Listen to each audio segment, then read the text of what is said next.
Азыр биз Благовещенка айылында турабыз. Бул жерге бул айыл карантинге кирген айыл. Пост коюлган. Милиция кызматкерлери, тийиштүү кызматтардын бардыгы бул жерде 2 айылды тосуп турат. Азыр текшерүү жолу менен гана киргизилип атат. Унаалар. Албетте бул жерде түшүндүрүү иштери жүргүзүлүп атат. Милиция кызматкерлери тарабынан буларга терең ыраазычылык билдирип кетишибиз керек. Азыркы учурда туура кабыл алышыбыз керек, бөлүмгө алдырбашыбыз керек. Баарыбыз туура мамиле жасап бири-бирибизге ынтымактап бул нерседен Кудай буйруса бул нерсени жеңебиз. Ишенебиз ал нерсеге. Ошол азыр бир аз абал тынч, жакшы, адамдар жүрөт, бирде-экиде корккондор болуш керек, бирок жакшысы азыр көчөгө чыкпай эле койгон жакшы. Адамдар балдары менен эшикте жүрүшөт.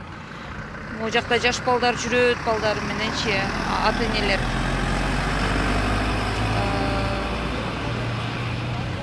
Буларга айтарыбыз ошол мындай жакшысы көчөгө чыкпай эле койгон жакшы да. Баймын неме кылган эле браш. Ошол азыр мынакей бул жерде эскертүүлөрдү берип атышат. Маска тагып ал, колуң менен көрүшпө деген нерселер милиция кызматкерлери тарабынан түшүндүрүү иштери жүргүзүлүп атат. Бул жакшы, албетте.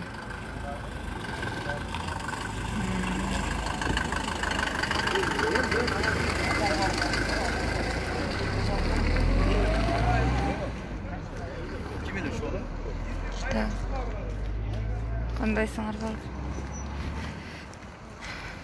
Байман.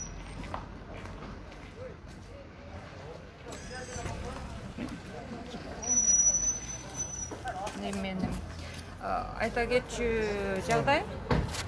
кетчү жагдай ушул эң башкысы эле ынтымактыкта болобу түшүнүү менен мамиле жасайлы. Азыр бул айылда ушул көчөдө жөн эле басып жүргөн балдар, жаш балдарды көрүп атабыз.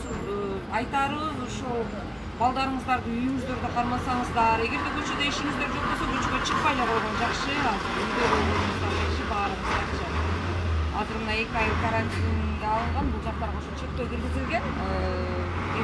Таптакыр эле эч кандай кирип чыкканга болбойт эмес, кирип чыгып эле атышат. Негизи текшерүү менен бул текшерүү иштери жана ошондой эле түшүндүрүү иштери жүргүзүү бул жакшы эффект берет. Болгону аны коомчулук туура түшүнүп, жана айтып атпайбы, жеке гигиена деп атат, бири-бири менен көрүшпөгөндө маска тагуу, аны менен катары эле ошо антисептиктерди пайдалануу, мына ушул нерселерге биз терең көңүл бөлүшүбүз керек да.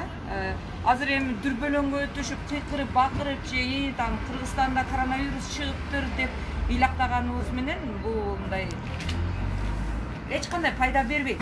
Себеби Өзбекстанда чыкты, Казакстанда чыкты, анан бизден аттап өтүп кетпейт да бул вирус. Бир күн келип сөзсүз чыгат болчу.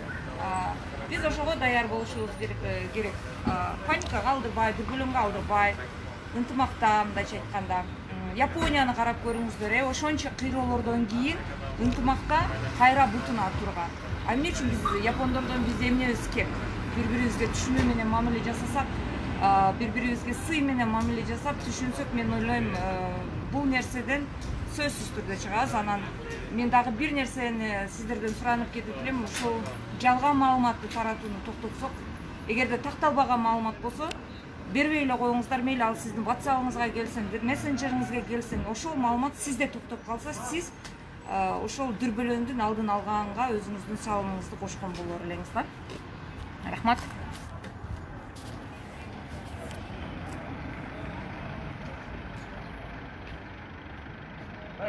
Нормально. Да. Нормально будет.